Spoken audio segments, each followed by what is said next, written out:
Hi, I'm Dr. John Young, Medical Director here at Foundational Health Center here in St. Petersburg, Florida. Voice a little tight. I'm just getting over that flu that everybody has had, but I am getting back to normal.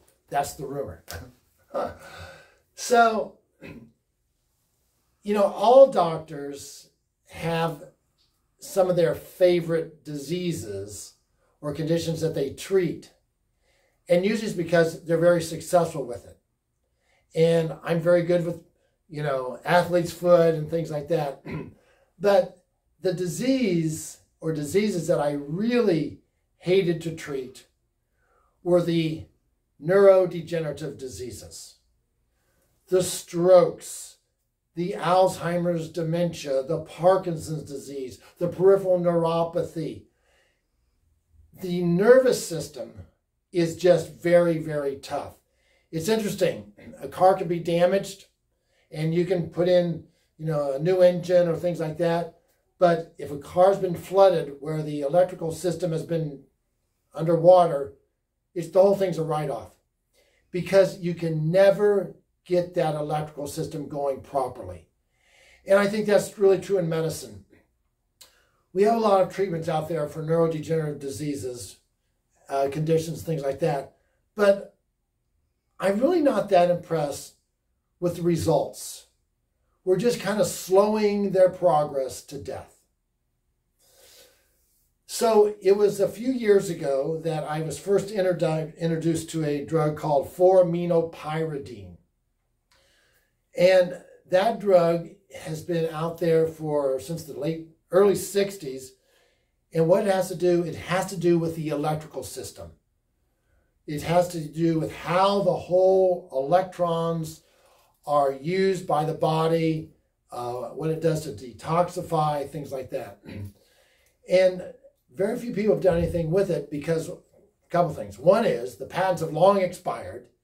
And so if there's no money to be made off of it, no one wants to really do anything with it.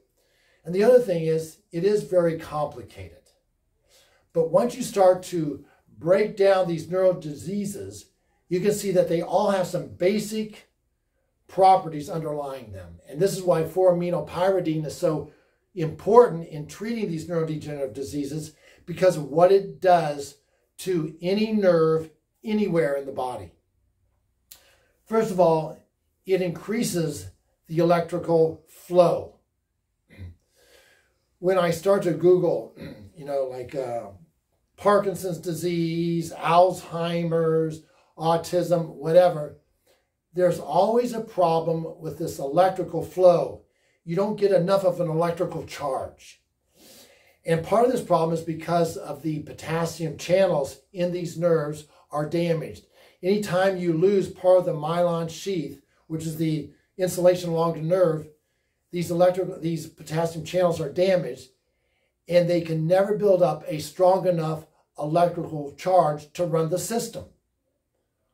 4-aminopyridine closes that potassium channel so you can build up that electrical charge and then release, and you get a full electrical charge out of that nerve. And then it does again and again and again, thousands of times per second inside these nerves.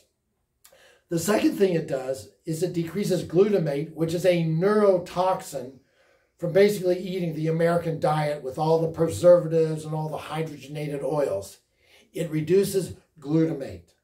Number three, it reduces brain and nerve inflammation. I do a lot with a drug called Enbrel because that is another way of dealing with inflammation within the brain.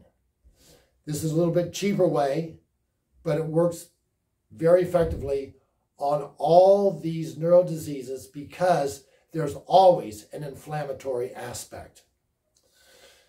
I treat a lot of kids here in Florida, sadly, because of drownings or near drownings in pools. In these low oxygen injuries, where they've been deprived either at birth from oxygen or near drowning, something like that, it makes a huge difference in helping that brain to recover by really allowing more oxygen into the nerve, you might say. The other thing it does is in these crush injuries, and I'm thinking of a patient of mine that had a crushed spinal cord, not severed, not completely cut in half, but crushed.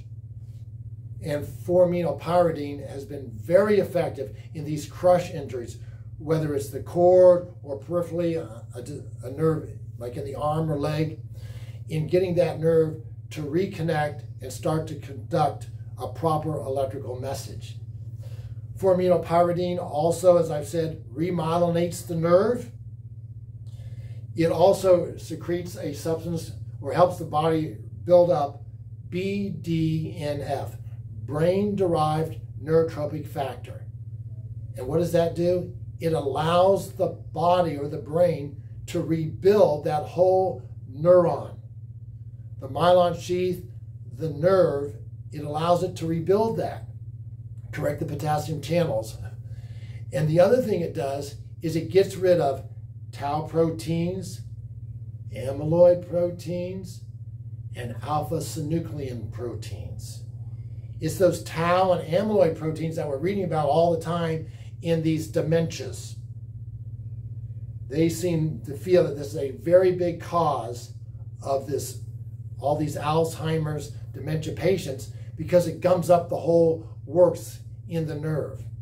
And alpha-synuclein, and 4-aminopyridine reduces that. It also reduces alpha-synuclein proteins, which are in all, basically everything I've studied, in all the neurodegenerative diseases. Alpha-synuclein correlates perfectly with the amounts of it to the severity of autism. You see it in Parkinson's disease, alpha-synuclein protein. It just gums up the work, and 4-aminopyridine reduces that alpha-synuclein protein. So that's why I like 4-aminopyridine, because it does so many good things to the body. And having even taken it myself just to try it, I will say, your memory is better. You do recall, you're sharper. I've given this to my daughter who has Down's condition.